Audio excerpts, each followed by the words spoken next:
अस्सलाम वालेकुम, आप देख रहे हैं सिटी से सवाल। मैं हूं सैयदा शनाज, मेरे साथ मौजूद है नजम सेठी साहब। वालेकुम सिर साहब, कल हमने डिस्कस किया पाकिस्तान और इंडिया और अमेरिका, इन तीनों के जो आपस में मामला चल रहे हैं और पॉलिसी अमेरिका की टुवर्ड्स दीज कंट्रीज़। लेकिन 1 अगस्त का दिन अमेरिका की तारीख में बहुत अहम तस्वर किया जा रहा था जब उन्होंने बहुत सी टैरिफ डील्स और टैरिफ से मुतालिक मामला फाइनल करने थे। और मैंने आपसे ये पूछा था कि पाकिस्तान के साथ मामला कैसे तय पाए। तफसीलात तब तक सामने नहीं आई थी कि टैरिफ कितने % पाकिस्तान पर लागू हुआ है, लेकिन अच्छी खबर यह है जो फाइनेंस मिनिस्ट्री ने हमें बताया है कि कामयाबी के साथ जो मुज़ाकरात थे वो मुकम्मल हुए और उसके बाद साउथ एशिया में पाकिस्तान सेकेंड लोएस्ट है अफगानिस्तान के बाद, जिस पर सबसे कम टैरिफ लागू किया गया है दीगर ममालिक की निस्बत। और अगर इंडिया को देखें हम अपने हमसाया पड़ोसी को, तो उस पर 25% टैरिफ लगाया गया, लेकिन पाकिस्तान पर जो पहले प्रपोज था 29% से 19% पे आ गए, यानी 10% कम। सो आप इसे एक बड़ी अचीवमेंट समझते हैं? इस टैरिफ के साथ जो अमेरिकी मंडियां हैं उन तक पाकिस्तानी प्राइवेट सेक्टर की रसाई से क्या फ़र्क पड़ेगा पाकिस्तानी मईशत पर, डॉलर की कीमत पर, इसके अलावा पाकिस्तान की GDP and overall Pakistani economy पर इसके क्या असरात होंगे? इतने सारे सवाल पूछ लिए आपने, एक एक करके पूछते तो फिर मैं जवाब भी देता। चले फिर मैं पहले एक एक करके खुद ही जवाब दे देता हूँ जी। पहला सवाल ये है कि क्या ये बहुत बड़ा तीर मारा पाकिस्तान ने कि नहीं। मैं नहीं समझता कि बहुत बड़ा तीर मारा। कल के प्रोग्राम में मैंने आपसे कहा था कि इस वक्त समझ नहीं आ रही कि 19% होगा या 15% होगा, और मैंने आपसे कहा था कि अगर 15% होता है तो फिर कुछ फर्क पड़ सकता है, हमारी फायदे की बात जी। और अगर 19% होता है तो मैं नहीं समझता कि कोई खास फर्क पड़ेगा। अब मैं आपको एक्सप्लेन करता हूँ क्यों। जहां हमारी ज्यादातर कंपटीशन है इन एक्सपोर्ट्स, क्योंकि हमारी टोटल एक्सपोर्ट के कोई 70 से 80% जो है वो टेक्सटाइल प्रोडक्ट्स हैं टू द यूनाइटेड स्टेट्स, और सबसे ज्यादा कंपटीशन हमें आती है from India, Malaysia, Vietnam, Cambodia, इस किस्म के मुल्कों से हमें आती है जी। तो अब सवाए इंडिया के बाकी जो सब हैं, बांग्लादेश, वियतनाम, ये जो सारे मुल्क हैं, यहाँ हमारा 19 है, उनका 20 है। तो ये 19-20 वाली बात है, इससे कोई खास फर्क नहीं पड़ा जी। जहां इंडिया की बात है, इंडिया अभी तो बहुत हिल गया है, इस पर कोई शक नहीं है, मगर इंडिया अभी रीनिगोशिएट करेगा। ये मेरा मौक़िफ़ है, ये आखिरी बात नहीं है इंडिया की। इंडिया तैयारी कर रहा है वापस जाने की, और इंडिया जाके रीनिगोशिएट करके, मैं पेशन गोई ये करता हूँ कि इंडिया आ जाएगा सही जगह पे, और इंडिया को इन्हें और कंसेशंस अमेरिका को दे देगा। सो इसलिए मैं समझता हूँ कि पहली बात तो ये है कि ये कोई इतनी बड़ी तीर नहीं हमने मारा। We are in the same category as everybody else. अच्छा। मगर इससे ज्यादा कि अगर चले हमें कुछ ना कुछ फायदा फिर भी शायद लोग कहते हैं हो जाएगा। अब वो कैसे होगा, मुझे नहीं समझ आ रही कैसे होगा। अगर तो चाइना के ऊपर और इंडिया के ऊपर इस वक्त जो पाबंदियां लगाई गई हैं ये रह गई, तो फिर तो थोड़ा बहुत फायदा हो सकता है हमें। मगर फिर ये सवाल आएगा कि क्या हम उस फायदे का, वो जो फायदा है वो क्या होगा और उसका कैसे एडवांटेज लिया जाएगा। अभी सूरत हाल ये है कि हमारे जो कॉस्ट ऑफ प्रोडक्शन है वो बहुत हाई है compare to some of the other countries. मैं आपको एक छोटी सी कुछ फिगर्स सुनाता हूँ जी। ये मैंने नोट किए हुए। इस वक्त हमारे यहाँ बिजली जो है वो कोई 13 से 15 cents per kilowatt hour industry को मिलती है। इंडिया में 6 से 9 cents per kilowatt hour, Bangladesh में 9 पर किलोवाट आवर, वियतनाम में 8 और चाइना में 4 से 9। Significantly less energy cost. इसी तरीके के साथ गैस के जो टैरिफ्स हैं हमारे यहाँ 15 सेंट्स के करीब है MMBTU।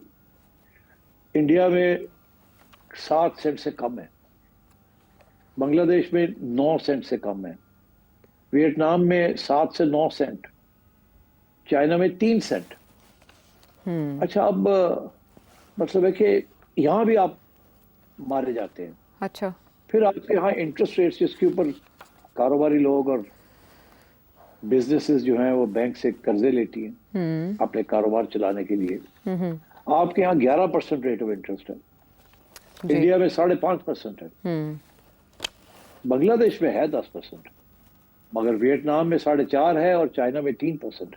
जी। तो आपके मेजर कंपेटिटर्स को सरमाया जो है वो भी सस्ता मिलता है। ठीक। तो इसलिए मैं ये समझता हूँ कि बांग्लादेश में 20%, वियतनाम में 20%, चाइना में ज़्यादा है, इंडिया में ज़्यादा है। तो आपके जो अनलेस इंडिया और चाइना के अगर ये कम हो गए तो फिर आपको कोई खास फायदा नहीं मिलेगा। अगर ये कम ना हुए तो फिर आपको फायदा मिल सकता है, क्योंकि बहुत से लोग जो हैं वो शिफ्ट करेंगे production sources from China and India to Pakistan and perhaps also to Bangladesh and other places. ठीक। तो इसलिए अभी मेरा ख्याल है इतनी जल्दी छलांगे मारने की जरूरत नहीं है खुशी के साथ। अभी आप देखते चले आगे क्या होता है। अभी ये चाइना और इंडिया के साथ रीनेगोशिएशन होनी है, मेजर रीनेगोशिएशन होनी है, ठीक है। और उसके बाद हम इसके ऊपर कोई फैसला कर सकेंगे। ठीक है। अच्छा, ठीक है, आप कह रहे हैं बहुत बड़ा तीर नहीं मारा, और ज़ाहिर है आपने उसकी वजह भी बता दी। बहुत से फैक्टर्स हैं जो इसमें भी कार फरमा होंगे, और टैरिफ्स को लॉक नहीं किया जा सकता क्योंकि नेगोशिएशंस चलती रहेंगी। इंडिया ने आगे जाना है और बात करनी है अभी। लेकिन सेठ साहब, ये कहा जा रहा है कि पाकिस्तान सिर्फ पॉसिबली एक इकलौता मुल्क है जिसको साथ ही इन्वेस्टमेंट्स भी ऑफर की गई हैं। ये किस हद तक ठीक है? ये इन्वेस्टमेंट्स वही है जो MOU साइन है। ये बात होती है इन्वेस्टमेंट्स। अच्छा, एक इन्वेस्टमेंट ये है कि जी वो आके ऑयल ड्रिलिंग करेंगे। जी। ऑयल ड्रिलिंग तो 1950 से हो रही है यहाँ। कितनी अमेरिकन कंपनीज आके ऑयल ड्रिलिंग करती रही हैं। कितनी को कॉन्ट्रैक्ट्स मिले हुए हैं, कोई बलूचिस्तान में मिले हुए हैं, कभी इधर मिले हुए हैं, कोस्ट ऑफ कराची के कोस्ट पे मिले हुए हैं। तेल नहीं मिला इनको। हमेशा हमें इमरान खान साहब ने भी हरे बाग दिखाए थे, बड़ा तेल मिल गया, कुछ नहीं मिला। तो ये जो है जी, हम आएंगे इन्वेस्टमेंट करेंगे, देखी जाएगी जब होगा।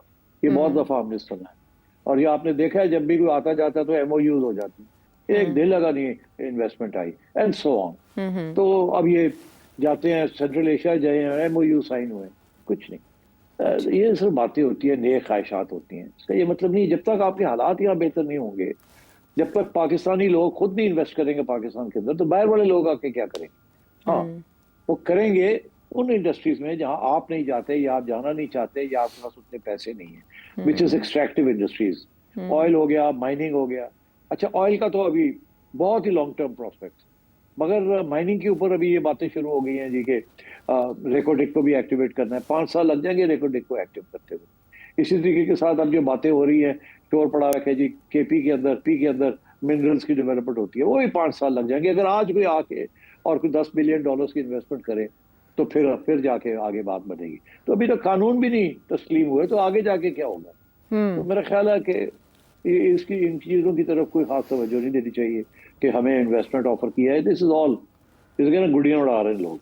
अच्छा, ऐसे में खबर ऐसी भी आती है कि पाकिस्तान अक्टूबर में 1 मिलियन बैरल तेल, क्रूड ऑयल अमेरिका से इंपोर्ट कर सकता है। ये किस नौइयत की खबर है और ये बात कब हुई? ये देखे ना, ये अमेरिका ले गया ना, नंबर ले गया ना अमेरिका की यही कोशिश है कि आप इधर उधर से तेल ना खरीदें। उनके पास एक्सेस तेल है, उनके पास शेल गैस भी है। वो चाह रहे हैं कि आपको डाइवर्सिफाई करें। उन्हें ये फिक्र था कि अगर इंडिया जो है ये भी रूस से खरीद रहा है और ईरान से खरीद रहा है, कल को आप भी उठ के शोर डाल देंगे कि हमें भी रूस से और ईरान से खरीदने की इजाज़त मिलनी चाहिए, एटसेट्रा एटसेट्रा। तो मेरा ख्याल है उन्होंने कहा कि आप हमसे खरीदें, विच इज़ फाइन। अगर हमें वो उतनी सी रेट में मिल जाता है जिस रेट से हमें UAE से मिलता है, या सऊदी अरेबिया से मिलता है, या वेनेजुएला से मिलता है, तो कोई हर्ज नहीं है। अमेरिका का एक्सपोर्ट बढ़ जाएगी, आपको फर्क नहीं पड़ेगा। तो उसके साथ ट्रेड बैलेंस अमेरिका का बेहतर हो जाएगा, वो खुश हो जाएंगे। So that's fine. तो ये तो अमेरिका के लिए सहूलत है, ये आपके लिए तो खास नहीं है। यहाँ तो होता है ना कि आपको जो करंट रेट है उससे ज्यादा सस्ता मिलता है, ऐसे तो नहीं होगा। ठीक। अच्छा, ये इस बारे में हुकाम तो ये कह रहे हैं कि जो रिफाइनिंग मार्जिन है वो ऑन पार है इस इंपोर्ट के साथ ही। वो जो जिस खदशे की तरफ आप इशारा कर रहे हैं वो तो उसको कह रहे हैं कि उसमें ऑन पार रहेगा वो मामला। लेकिन सिटी साहब, टैरिफ वॉर जिस तरह से टैरिफ आयद करते जा रहे हैं डोनाल्ड ट्रंप, WTO पे क्या असर पड़ेगा इस वॉर का? देखिए, यहाँ एक पॉइंट जो है ना उसको दोहराना चाहिए। अगर आप सारे टैरिफ्स देखें ना, अभी कुछ 61 मुल्कों के टैरिफ्स के रेट्स आने शुरू हो गए जी, तो बड़ी एक इंटरेस्टिंग उसमें डेवलपमेंट नजर आएगी आपको कि सबसे हाई टैरिफ्स जो अमेरिका ने लगाए हैं, यहाँ हिल नहीं रहा है, वो कहाँ है? ब्रिक्स पे, ब्रिक्स कंट्रीज, ब्रिक्स में। जी, वेल डन जी। ब्रिक्स। मैं हर प्रोग्राम में ब्रिक्स की बात करता हूँ जी। और सबसे ज्यादा टैरिफ चाइना, ब्रिक्स शुरू ब्राजील। करते हैं ब्राजील। ब्राजील के सबसे हाई टैरिफ है इस वक्त सारे ग्रुप में से। जी। ब्राजील के सबसे ज्यादा हाई टैरिफ है। ब्राजील, बी, आर रशिया, जी। High tariff. आई इंडिया, जी। C China, S South Africa, चले वो। मगर ये ब्रिक्स के ऊपर टारगेटिंग हो रही है और इसकी एक्सप्लेनेशन मैंने आपको हमेशा देता हूं जी। कि वो ब्रिक्स को टारगेट कर रहा है और इंडिया को भी ब्रिक्स के बेसिस के ऊपर वो टारगेट कर रहा है और इंडिया को यही कह रहा है कि तुम ब्रिक्स फिक्स में क्या करने जा रहे हो, RIC में क्या करने जा रहे हो, शंघाई कोऑपरेशन में क्या करने जा रहे हो, तुम्हारा तो इधर है रोल्स हमारे साथ क्वाड के अंदर अमेरिका के साथ। तो आप इधर आओ तो फिर देखो हम आपके साथ क्या इतना अच्छा रवैया इख्तियार करते हैं, आपको कितनी कंसेशन देते हैं। मगर इंडिया तैयार नहीं है और इसलिए इंडिया को पनिश किया जा रहा है जी। तो इसलिए मैं समझता हूँ कि ये टैरिफ सारा जो चक्कर था इसमें अभी तक तो डोनाल्ड ट्रंप कह रहा है उसे 300 अरब डॉलर्स का फायदा हो गया है कि उसके रेवेन्यूज बढ़ जाएंगे क्योंकि टैक्सेस लगा दिए इम्पोर्ट्स के ऊपर और शायद उसकी एक्सपोर्ट्स भी बढ़ जाए। तो ये तो डोनाल्ड ट्रंप को फायदा है इसमें। मगर क्या इसके साथ वो जो दूसरा मकसद था जी। कि क्या अमेरिकन इंडस्ट्री जो है वो फिर से रिवाइव हो जाएगी, मैन्युफैक्चरिंग इंडस्ट्री, या जॉब्स फिर से क्रिएट हो जाएंगे? I don't think so. वो उधर नहीं कोई जा रहा, वो वहाँ बहुत मुश्किल रीटूलिंग करना और यहीं जाके नेगोशिएशंस होंगी। क्रिटिकल नेगोशिएशंस जो है वो चाइना के साथ है एंड उसके ऊपर बहुत सी चीजें डिपेंड करेंगी बिकॉज चाइना फिर काउंटर टैरिफ भी लगाएगा अमेरिका के ऊपर और अमेरिका की बहुत सी एक्सपोर्ट्स है जो हाई टेक्नोलॉजी एक्सपोर्ट्स जो है वो अफेक्ट हो जाएंगी एंड सो ऑन। तो let's see how it goes. But Pakistan ने इतना कोई तीर वीर नहीं मारा। इंडिया जाहिर है बहुत परेशान है, वहां उनको काफी डज लगी है। मगर पाकिस्तान का केस तो खत्म हो गया, सेटल हो गया। इंडिया का केस अभी ओपन है, देखिए इंडिया क्या जाके रीनेगोशिएट करने की कोशिश करता है कि नहीं। तो WTO को हम अमलन नाकारा समझे, इसके मुतबादिल निज़ाम आएगा कोई? WTO वाला सवाल आपका ये है कि WTO वेस्टर्न ममालिक ने बनाया था, वर्ल्ड ट्रेड ऑर्गेनाइजेशन। इन्होंने बनाया था ताकि इनका माल बिक सके बाहर और इन्होंने कहा था कि ट्रेड बैरियर्स नहीं होने चाहिए, टैरिफ्स नहीं होनी चाहिए। और जो गरीब लोग थे या डेवलपिंग कंट्रीज थी उनको डज लगी थी क्योंकि वो चाहते थे कि उन्होंने अगर अपने इंडस्ट्री को लगाना है तो उसका एक अंग्रेजी का मुहावरा है इन्फेंट इंडस्ट्री आर्ग्यूमेंट कि हमारी इंडस्ट्रीज अभी नई नई लगी हैं, बच्चे हैं बेचारे, अभी अपने पाँव पे खड़े नहीं हुए। जब तक वो पाँव पे खड़े होकर चलना नहीं सीखते तो उस वक्त तक थोड़ा सा हमें इजाजत दी जाए कि इनको आप प्रोटेक्ट करके रखें आपके माल से ताकि हम भी अपना माल बना सकें और उसके बाद फिर हम नहीं करेंगे। मगर हुआ ये कि हम जैसे डेवलपिंग नेशंस ने ये इन्फेंट इंडस्ट्री आर्ग्यूमेंट जो है ना, हमारी इंडस्ट्री में बच्चा है और इसको वक्त चाहिए ग्रो करने, आप कभी ग्रो ही नहीं किए, आप बच्चे के बच्चे ही रह गए। आप इतने इनकॉम्पिटेंट और इतने इनएफिशिएंट रहे हैं कि वो आपकी बात को मानने के लिए तैयार नहीं। कहते यार 70 साल तो वाला हाली भी तुम कहते हो तो आपको सब्सिडी चाहिए, आपको टैरिफ बैरियर चाहिए, तो आप करते क्या रहे हैं? चक मारते रहे हैं आप। और हमारे जो सरमायादार हैं इनको आदतें पड़ गई थी सब्सिडीज लेने की और कंसेशंस लेने की और दीवारें खड़ी करके उसके पीछे अपना माल बनाने की। मगर ये सब कुछ तब्दील होना शुरू हो गया जब चाइना मार्केट में आ गया, क्योंकि चाइना के साथ आपका रिलेशनशिप ये थी कि आप ये चाइना के खिलाफ दीवार नहीं खड़ी कर सकते थे क्योंकि चाइना के साथ आपकी एक स्ट्रेटेजिक रिलेशनशिप बन रही थी। जब चाइना आ गया तो सारा कुछ ही उड़ गया यार और वो इंडिया के साथ भी इसी किस्म की बात हो रही है। हालांकि India is far more efficient then you. मैंने अभी बताया कि वहाँ उनके जो कॉस्ट ऑफ प्रोडक्शन है is much lower than yours, इसलिए उनका रुपया भी स्ट्रॉन्ग है।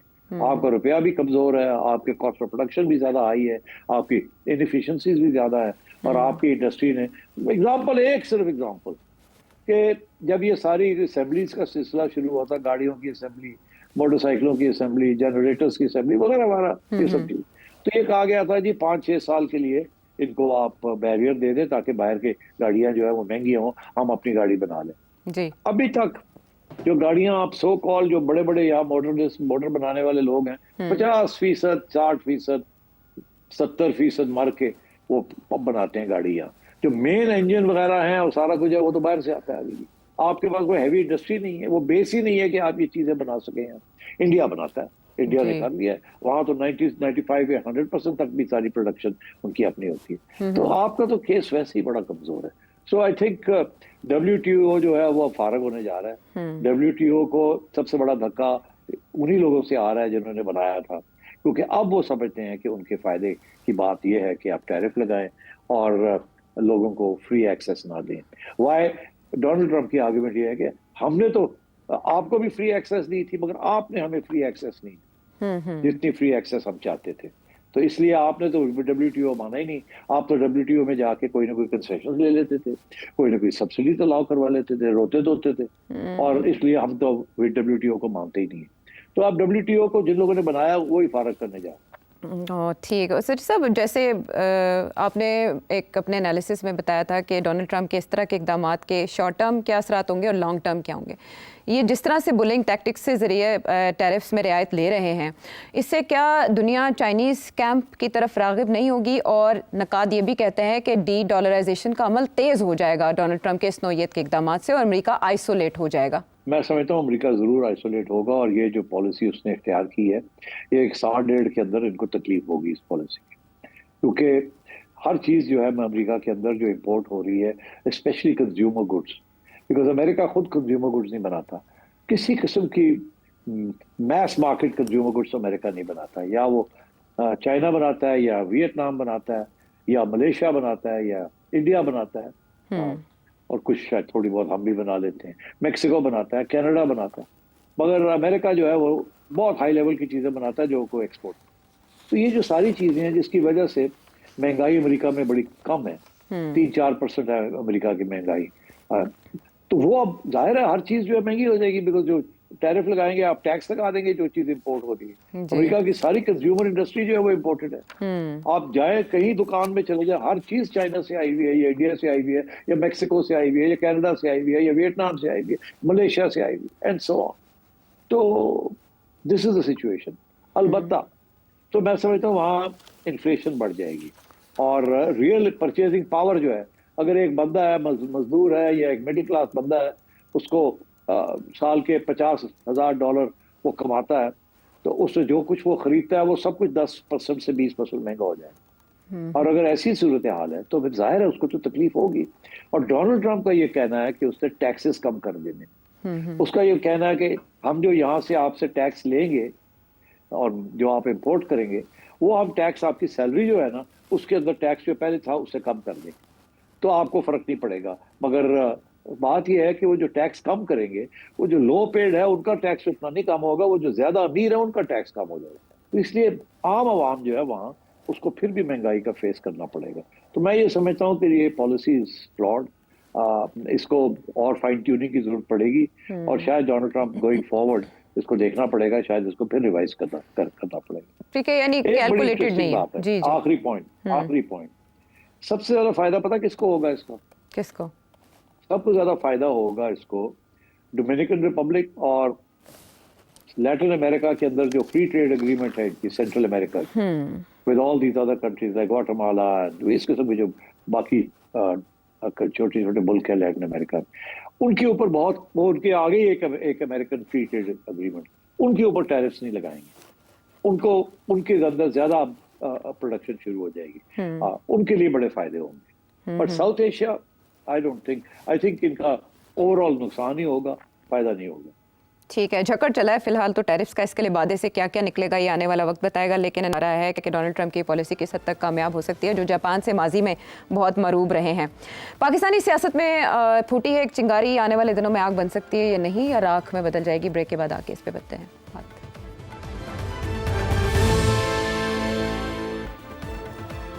Welcome back to the show. Pakistan में जो सियासत का गुलशन है उसका कारोबार तो चल रहा था खुश असलूबी के साथ, एक मशकूक किस्म की हलचल हमेशा से चलती आई है, जिसकी वजह से कुछ इशारे शुरू में देखना बहुत ज़रूरी होते हैं। सेठ साहब, आज एक APC थी जिसमें पाकिस्तान तहरीक इंसाफ थी, इसके अलावा हमने मुस्तफ़ा नवाज़ खोखर साहब और उनकी पार्टी को भी देखा। उस APC का जो भी एलामिया है उसके मुंदरजात की तरफ तो मैं बाद में आऊँगी, लेकिन मुझे आपसे ये जानना है कि 2 दिन ये APC चली तो ब्लैकआउट था, हमने उसकी कोई खबर नहीं सुनी, क्या बातचीत हो रही है, क्या वो तनकीद रोज़मर्रा की जो पाकिस्तान तहरीक इंसाफ की जानिब से की जाती है या अपोजिशन लीडर्स की जानिब से की जाती है, वो बयानात चलते रहते हैं, अखबारात में भी वो हिस्सा बनते हैं खबर का। लेकिन यकदम ये प्रेस कॉन्फ्रेंस आती है और ये बिला रोक टोक नशर होती है, कुछ दुखती रगे हैं सिस्टम की, वो भी चलता है सब कुछ ऐसे ही, और यकदम फिर उसके बाद अता तारड़ साहब आते हैं, लेकिन उस वक्त तक काफ़ी देर हो चुकी होती है। हमें आपसे ये जानना है कि इससे पहले जो कुछ भी नशर नहीं होता था, अचानक प्रेस कॉन्फ्रेंस का इस तरह से नशर किया जाना, कुछ पक रहा है कहीं? क्योंकि हलचल हम सुन रहे हैं कहीं। पता नहीं क्या सुन रहे हैं आप, ये सारा वक्त आप लोग सुनते ही रहते हैं कुछ ना कुछ। अच्छा, अब बात ये है कि क्या सुन रहे हैं आप, कोई साजिश, कोई नई साजिश? जी। अच्छा, वो इसलिए मैं समझता हूँ कि कोई नई साजिश नहीं है, सब ड्रामा है। बात यह है कि अगर आप देखें, मसला इसलिए खड़ा हुआ है कि पहले इनको इजाजत नहीं दी कि एक होटल के अंदर ये मिलके कोई कर लें ये छोटी मोटी कार्रवाई अपनी। फिर ये खोखर साहब के घर चले गए, वहां बैठ के किया, मगर वहां फिर मीडिया के लोग को भी दावत दी हुई थी। अच्छा, ये बड़ी इंटरेस्टिंग डेवलपमेंट है कि मीडिया वालों को शिरकत करने की इजाजत, कि आप भी आए बैठे, जैसे कि वो भी एक ऑपोजिशन का हिस्सा है। चले, मेरा ख्याल है दैट्स इंटरेस्टिंग डेवलपमेंट। मगर इससे ज्यादा इंटरेस्टिंग ये थी कि खोखर साहब को कहा कि आप फाइनल प्रेस कॉन्फ्रेंस करें, और भी इंटरेस्टिंग जो इसकी तरफ आपने इशारा किया कि पहले तो इनको रोकने की कोशिश की, और फिर जब ये इन्होंने कहीं और कर ली और फिर लंबी चौड़ी प्रेस कॉन्फ्रेंस की, तो मीडिया को रोका नहीं, कह मीडिया शुरू हो गया, और मीडिया ने ब्रेकिंग न्यूज भी देनी शुरू कर दी और हेडलाइन भी लगानी शुरू कर दी, और फिर पूरी कॉन्फ्रेंस भी, उसकी पूरी बात भी सुना दी, और फिर एकदम सब बंद हो गया। इसलिए अब आप सोच रहे हैं कि कोई साजिश है, कोई कंस्पिरेसी है, ये किसने किया, किसने इजाजत दी। तो मैं समझता हूँ, देखिए, अगर आप इसको एग्जामिन करें ना, इसमें क्या है जी। एक तो ये है कि इसमें भाई लोगों के खिलाफ भी बातें हैं और गवर्नमेंट के खिलाफ भी बातें, सीधी सी बात है जी। अपने खिलाफ तो कोई नहीं कहता ना कि करो, मगर हुआ ये कि जब इन्होंने रोका ना इनको, तो उस वक्त मेरा ख्याल है किसी ने बाद में इनको कहा होगा, यार क्या पॉइंट था रोकने का, इन लोगों की हैसियत क्या है, ये क्या कर सकते हैं सिवाय प्रेस कॉन्फ्रेंस देने के। इस किस्म की बयानबाजी अंदर डिस्कशन में हुई है। अच्छा। तो उस वक्त तो एक नी जर्क रिएक्शन था कि नहीं नहीं नहीं करने देना, नहीं करने देना, और ये देखे ना, ये तैयारी कर रहे हैं 5 तारीख की, और ये कर रहे हैं, वो कर रहे हैं। तो एक रिएक्शन था एडमिनिस्ट्रेटिव, मेरा ख्याल है उससे ज्यादातर सियासी तौर पर सोचा नहीं गया, वो एडमिनिस्ट्रेटिव रिएक्शन के साथ ही लगेंगे। मगर बाद में ये सोचा कि यार क्या फर्क पड़ता है, करने दो, तो चलो मीडिया थोड़ा बहुत कर रहा है तो करने दो। तो मीडिया ने फिर करना शुरू कर दिया। अब जब वो ज्यादा ही हो गया, और उसमें SIFC भी आ गया, NFC भी आ गया, ये भी आ गया, मिनरल्स भी आ गया, वो इश्यूज जो कि जिसमें आपको पता है एस्टैब्लिशमेंट इन्वॉल्व है, और फिर मेरा ख्याल है सोचो वो है क्यों है, फिर अता को कहा आ जाओ यार, आ जाओ, रोको इन्होंने, बंद करो। तो मेरा ख्याल है दिस इज व्हाट्स हैपेंड, इसमें कोई साजिश नहीं थी। ये दिस डज नॉट इंडिकेट कि एस्टैब्लिशमेंट चाह रही है कि गवर्नमेंट को अंडरमाइन करे, या गवर्नमेंट चाह रही है कि एस्टैब्लिशमेंट से थोड़ा सा पावर और ले ले, या इनको उकसा रही है, ऐसी कोई बात नहीं है। अच्छा। और बाकी सारी स्पेकुलेशन जो है इज मीनिंगलेस। अच्छा, स्पेकुलेशन एक और ये भी है कि ऐसे में जो अदमुई पाकिस्तान तहरीक-ए-इंसाफ है, जब मखसूस नशस्तों का फैसला आ गया था, तो उसके बाद PTI के कुछ हल्के PTI को ये मशवरा दे रहे थे कि आप अब सर्वाइवल मोड में आ जाएं, और वो जो आपके माजी के मुतालबात हैं जिसमें इलेक्शन को तस्लीम ना करना शामिल है, उससे भी दस्तबरदार हो जाएं। लेकिन आज 2024 का इलेक्शन भी उन्होंने मुस्तरद कर दिया। मुस्तफ़ा नवाज़ खोखर ने बहुत आगे बढ़ के बैटिंग की है पाकिस्तान तहरीक-ए-इंसाफ के मुतालबात पर। तो वो जो स्पेकुलेशन है वो ये कह रही है कि कहीं पाकिस्तान तहरीक-ए-इंसाफ का सजा सजाया मेला एहतजाजी तहरीक 5 अगस्त की, वो APP या मुतबादिल क़यादत तो हाईजैक नहीं करने जा रही? नहीं, हाईजैक क्या करना है, बेचारे वो है ही कुछ नहीं उनके पास जो हाईजैक किया जाए। Sorry to say that. और खोखर साहब हमारे दोस्त हैं, बड़े पढ़े लिखे आदमी हैं, बड़े अच्छे आदमी हैं, उनको बैठा दिया वहाँ, शायद खाकान भी बैठे हुए थे और भी बैठे हुए थे सीनियर लोग, उनसे नहीं ये प्रेस कॉन्फ्रेंस करवाई, तो इनसे करवाई है। तो मेरा ख्याल है वो जो सख्त बातें हैं, जो कि आपको पता है किस गवर्नमेंट के खिलाफ तो नहीं, एस्टैब्लिशमेंट के खिलाफ जो सख्त बातें हैं, वो फिर खोखर साहब से करवा दी उन्होंने, क्योंकि बाकी लोग जो है वो शायद ज्यादा कॉम्प्रोमाइज्ड हैं। इससे ज्यादा मैं क्या कह सकता हूँ। And I think that's the long and short of it.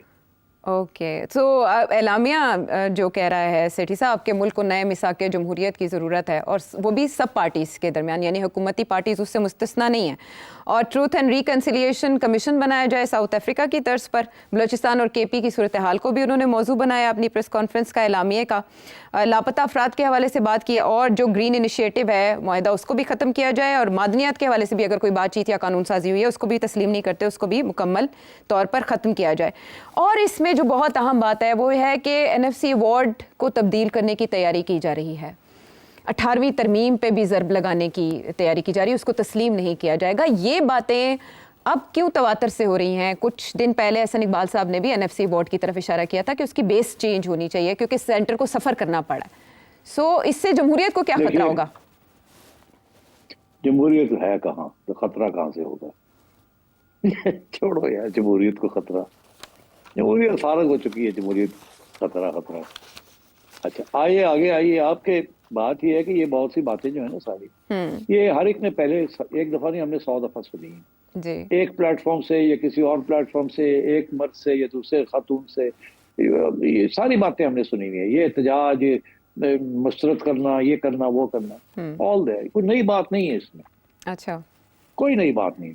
अच्छा। मगर जो आपने इशारा जो किया ना, जो चीज जिसकी तरफ अब आगे बढ़ रही है हुकूमत, जो स्पेकुलेशन नहीं है और जो आगे बढ़ रही है, बिकॉज अब एहसन इकबाल साहब ने खुलेआम गवर्नमेंट पॉइंट ऑफ व्यू से बात कर दी है। पहले तो मिफ्ता इस्माइल करते थे और लोग करते थे कि NFC अवार्ड जो है उसको तब्दील करना चाहिए, अब वो चल नहीं सकता, अब नए नए डिमांड्स आ गए हैं रिसोर्सेज के ऊपर, और ये है वो है, और जो पैसे हम प्रोग्रेस थे वो तो उसको सही इस्तेमाल नहीं कर रहे, और उन्होंने आगे देने से लोकल गवर्नमेंट को ये वो भी नहीं कर रहे। तो NFC अवार्ड की जो रूह थी वो तो वैसे ही प्रोविंसेस ने खराब कर दी, और फिर अब नए डिफेंस रिक्वायरमेंट्स आ गए हैं, जाहिर है ऑब्जेक्टिव चीजें हैं, तो इसलिए NFC अवार्ड वैसे भी 15 साल हो गए हैं, एंड इसको अब रिव्यू करने की जरूरत पड़ गई है, एंड सो ऑन। तो और बहुत से डेमोग्राफिक ट्रेंड्स और बाकी और भी डेवलपमेंट और नॉन डेवलपमेंट फैक्टर्स जो हैं वो अब ज्यादा अहमियत हो गई उनकी, जो पहले शायद इतनी नहीं थी। एंड सो अब एहसन इकबाल साहब ने ये बात कर दी है फ्रॉम दैट ऑफिशियल प्लेटफॉर्म, तो अब इसके ऊपर हम बात कर सकते हैं। उससे पहले तो ये कहते थे कि जी हम ये करने जा रहे हैं, ये होना, कोई ऑपोजिशन कहती थी हमारा ख्याल है ये करेंगे। अब एहसन इकबाल साहब ने खुलेआम ये बात कह दी है कि होना चाहिए, और ही इज अ स्पोक्समैन, तो इसलिए I think it merits discussion कि ये बिल्कुल, मैंने इशारा किया था, मेरी उस वक्त चिड़िया की ये खबर थी कि ये डेफिनेटली करना चाहेंगे, और जो 27th अमेंडमेंट है उसके अंदर बहुत सी दिलचस्प चीजें आएंगी। इस वक्त जो हाइब्रिड रेजीम है, जो इनफॉर्मल रेजीम है, उसको फॉर्मलाइज लिया जाएगा, कॉन्स्टिट्यूशनल कवर दे दी जाएगी, and so on and so fourth. इसी तरीके के साथ NFC जो है उसके भी तब्दीलियां आएंगी, एंड सो ऑन, और भी चीजें होंगी। तो आई थिंक अगर कोई स्पेशल सेशन आप लगाएं तो we can look at the NFC award in some detail, because Ehsan Iqbal साहब ने काफी सारे नुक्ते उठाए जी। मैं उनमें से बहुत से नुक्ते जो हैं उनमें वजन है, और कुछ नुक्ते हैं जो कि शायद वैसे प्रेशर डालने के लिए लगाए गए हैं। अच्छा। मगर कुछ ऐसे हैं जिसमें वजन है, और इनको देखना चाहिए, बिकॉज हालात बदल गए हैं। हाँ। अब सिर्फ सारी जिम्मेदारी पाकिस्तान को चलाने की फेडरल गवर्नमेंट की नहीं है। अगर प्रोविंसेस कहती हैं कि हमारा हक है, हम तो सेमी ऑटोनोमस क्या, हम तो ऑलमोस्ट सॉवरन किस्म की प्रोविंसेस हैं, तो फिर और जिम्मेदारियां भी और लेनी पड़ेंगी ना, तो वो तो लेते नहीं है। सारी जिम्मेदारी जो है और खर्चे जो है, जो नेशनल खर्चे हैं, वो तो सारी फेडरेशन कर रही है, पैसे फेडरेशन के पास है नहीं। तो अब इसी किस्म की चीजें, और टैक्सेशन जो है वो भी देखनी पड़ेगी, कौन किसको टैक्स करता है और क्यों नहीं करता, और कलेक्ट करते हैं कि नहीं करते। तो आई थिंक ये, मैं इन principle I am in favour कि NFC अवार्ड को खोला जाए, इससे बैठ के फिर डिस्कशन की जाए, मतलब प्रॉब्लम क्या है, और ये इसके ऊपर डिटेल्ड में डिस्कशन हो सकती है पॉइंट वाइज, जो कि एहसन इकबाल साहब ने। ठीक है, और वो सेशन जो आप चाह रहे हैं वो हम एक ब्रेक के बाद लगाते हैं, क्योंकि आपने इशारा किया कि कुछ बातें इसमें प्रेशर हैं और कुछ बावजन बातें भी हैं, तो वो क्या है ब्रेक के बाद आके करते हैं बात।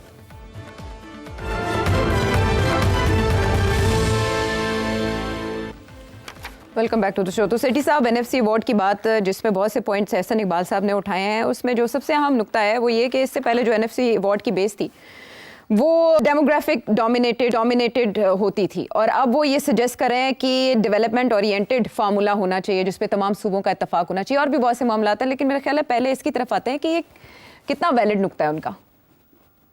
वैलिड है।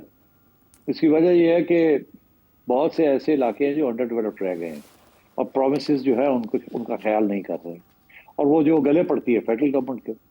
अब बलूचिस्तान की अंडर डेवलपमेंट हो रही है, सिंध के अंदर कराची और सिंध का मसला है, लड़ाई झगड़े हो रहे हैं वहाँ, कराची की डेवलपमेंट नहीं हो रही। गवर्नमेंट जो है वो सिंध की गवर्नमेंट जो है, बिकॉज उसको वोट नहीं मिलता कराची में, and so on, local government ही ये लोग करते हैं। तो मेरा ख्याल है this is a valid development कि सिर्फ पॉपुलेशन जो है दैट्स नॉट सिग्निफिकेंट, और भी सोशल इंडिकेटर्स हैं ऑफ डेवलपमेंट, ग्रोथ, इक्वालिटी, और तो ये सब कुछ इवन डेवलपमेंट होनी चाहिए। एक तो ये बहुत इंपॉर्टेंट है। So I think in principle I agree with this. और वो ये भी कह रहे हैं कि पाकिस्तान की जो एनुअल पॉपुलेशन ग्रोथ है वो भी एक बड़ा इंपॉर्टेंट फैक्टर है, क्योंकि ये एनुअल इकोनॉमिक ग्रोथ रेट के बिल्कुल पास है, करीब है, और ये अनसस्टेनेबल है। ये पाकिस्तान के बुनियादी इश्यूज हैं, स्पेशली पॉपुलेशन का मामला तो इससे पहले कभी छेड़ा ही नहीं गया। इसका ये मतलब है कि बहुत डीप रूटेड जाना पड़ेगा इसको ठीक करने के लिए। नहीं, डीप रूटेड नहीं। देखिए, इस वक्त किसी की इंटरेस्ट नहीं है प्रोविंस की कि वो अपनी पॉपुलेशन को कंट्रोल करके कम करे, वो ग्रोथ रेट को कम करे, क्योंकि वो जितनी ज्यादा पॉपुलेशन है उससे ज्यादा पैसे मिलते हैं। तो इसलिए किसी की इंसेंटिव नहीं है। मगर हमारा नेशनल प्रॉब्लम तो यही है ना कि पॉपुलेशन ग्रोथ रेट जो है वो बहुत हाई है, it's amongst the highest in the world. तो 8-8 बच्चे, 6-6 बच्चे, तो ये कोई इंसेंटिव ही नहीं है कि जी आप पॉपुलेशन को कंट्रोल करें। तो वो I think this is a very valid thing कि सारी प्रोविंसेस को अब लेंड देयर शोल्डर ताकि ये पॉपुलेशन ग्रोथ रेट कम हो। तो वो सबको करना पड़ेगा, कहीं ज्यादा करना पड़ेगा, कहीं कम करना पड़ेगा। बलूचिस्तान में तो इतना इशू नहीं है, मगर और जगह पे है इशू ये। तो इसको कंट्रोल करना है तो अपनी पॉपुलेशन रिड्यूस करें आप, ग्रोथ रेट जब आप रिड्यूस करेंगे तो आपका शेयर जो है वो गिरेगा, तो फिर आपके पैसे भी कम होंगे। इसलिए सारा रिलायंस और एक पॉपुलेशन के ऊपर इज नॉट राइट, बिकॉज आपके पास कोई इंसेंटिव ही नहीं है कि आप पॉपुलेशन को कंट्रोल करें, जो कि जरूरी है from a national point of view. और इस पे तो सूबों को कॉपरेशन चाहिए होगा इस ज़िम्न में भी कि वो चाह रहे हैं, नया क्राइटेरियन आए इसमें, वो है प्रोविंशियल रेवेन्यू परफॉर्मेंस, और वो higher tax to GDP rate भी चाहते हैं। बिल्कुल ठीक कह रहे हैं। देखिए, ये जो टैक्स स्ट्रक्चर है ना हमारा, ये सारा फेडरल गवर्नमेंट के हाथ में, सारा कुछ फेडरल गवर्नमेंट ले जाती है, और फिर ले जाती है और उसके बाद प्रोविंसेस को खुले पैसे मिल जाते हैं। प्रोविंसेस के पास कोई इंसेंटिव ही नहीं है कि वो लोकल टैक्सेस जो है या लोकल रेवेन्यू सोर्सेज जो है उनको टैप करें। प्रॉपर्टी टैक्सेस हैं और बहुत से टैक्सेस हैं जिसको सही तरीके से कलेक्ट ही नहीं किया जाता। वाई? क्योंकि प्रेशर ही कोई नहीं कलेक्ट करने का टैक्स, और वो फेडरल गवर्नमेंट से पैसे मिल जाते हैं, अल्लाह खैर सल्ला। तो I think some of these local taxes जो है वो जो है प्रोविंस के ऊपर होना चाहिए। आफ्टर ऑल वहां से आप वोट लेके आते हैं, प्रोविंस के लोग आपको वोट देते हैं, तो प्रोविंस के लोग जो है फिर आप उनको घेरे ना, उनको फिर सारा फेडरल गवर्नमेंट के ऊपर क्यों आप जोर डाल देते हैं? तो फिर जो डिफेंस है फॉर एग्जांपल, वो सारा भी उस सबका हिस्सा होना चाहिए ना डिफेंस के अंदर, सब कंट्रीब्यूट करें ना डिफेंस में। इसी तरीके के साथ अगर कोई नेशनल हाईवे बन रहे हैं तो सब उसके अंदर कंट्रीब्यूट करें। अगर एक नेशनल हाईवे बन रहा है या एक रेलवे लाइन बन रही है कराची से लेके खैबर तक, तो जितना हिस्सा सिंध के अंदर है उसकी फाइनेंसिंग जो है वो सिंध गवर्नमेंट करे अपने रिसोर्सेज। जो रिसोर्सेज दो किस्म के हैं, एक ये है कि जी जो आप लोकल टैक्सेस कलेक्ट करते हैं, और एक ये है जो आप फेडरल टैक्सेस आपको वापस मिल जाते हैं। तो आई थिंक इस किस्म की सोफिस्टिकेशन इज नॉट रिक्वायर्ड, और ये इतना मुश्किल काम नहीं है, मगर गुडविल चाहिए ना, थोड़ी बहुत इसमें एडजस्टमेंट्स करनी जरूरी है और जिम्मेदारियां लेनी जरूरी है, पैसे कलेक्ट करने की भी और खर्च करने की भी। ठीक है, और इसमें आइन ये कहता है कि सबका इत्तेफाक ज़रूरी है, और अगर कोई ना भी माने तो फिर भी सेंटर इस पर फैसले ले सकता है। तो आपको क्या लगता है कि ये काम एनएफसी का और इस पर सबके इत्तेफाक राय का आसानी से हो जाएगा? नहीं, आसानी से कुछ भी नहीं होता पाकिस्तान में। इतने वेस्टेड इंटरेस्ट बन चुके हैं कि लोग पहले अपना लोकल देखते हैं कि फिर जाके पाकिस्तान का सोचते हैं। पाकिस्तान का कोई नहीं सोचता, अपने लोकल इंटरेस्ट सोचते हैं। इसलिए प्रोविंसेस अपना सोचती हैं कि जी हमारा ये है, क्योंकि अपनी लोकल गवर्नमेंट्स अपने वहाँ बलोचों की गवर्नमेंट है, सिंधियों की गवर्नमेंट है, पठानों की गवर्नमेंट है, पंजाबियों की गवर्नमेंट, और तो it's been split up the whole thing. तो फेडरल गवर्नमेंट का तो कुछ सोचता ही नहीं है, और वो जो है सारा वक्त भाग दौड़ के कर्जे लेती रहती है, और वो कर्जे जो है ले लेके आपको पैसे देती है, और आप जो है वो पता नहीं क्या करते हैं उस पैसों के साथ। आप देख लेना, अगर इस वक्त मैं आपको बताऊं, अगर आपने कोई लोन लेना ना जी ब्रिटिश अंग्रेजों से, कोई डिफिट से वो लोन लेना है या किसी और से लोन लेना है, बताओ क्या कहते हैं? क्या? वो कहते हैं यार हम पंजाब में ये पैसे लोन दे देते हैं, हम सिंध में नहीं देंगे, हम केपी में नहीं देंगे। क्यों? क्योंकि हमें पता है वहां जाया हो जाएगा, वहां खर्च नहीं होगा, वहां लीक हो जाएगा। पंजाबी ब्यूरोक्रेट्स जो है कम से कम उतने इनकॉम्पिटेंट नहीं है जितने इस किस्म की बातें करते हैं। जी। वो कहते हैं पंजाब को एजुकेशन के लिए दे देते हैं, सिंध को नहीं देंगे, केपी को नहीं देंगे, या केपी को दे देते हैं किसी चीज में, इधर नहीं देंगे। तो ये हमारा एक इस किस्म के मसले बने हुए हैं। तो आई थिंक जिम्मेदारी लेना बड़ा जरूरी है for your own province, and ये सारा जो बोझ है फेडरल गवर्नमेंट का, ये डिस्ट्रीब्यूट होना चाहिए। ठीक है। और इस बात की ज़रूरत पर एहसन इकबाल साहब भी जोर दे रहे हैं कि बहुत जल्द एनएफसी में बहुत सी तब्दीलियों की बुनियादी ज़रूरत है। आने वाले दिनों में भी इस इशू पर करते रहेंगे बात। आपके जहन में वो सवाल इस नंबर पर भेजें। अगले प्रोग्राम तक के लिए इजाज़त।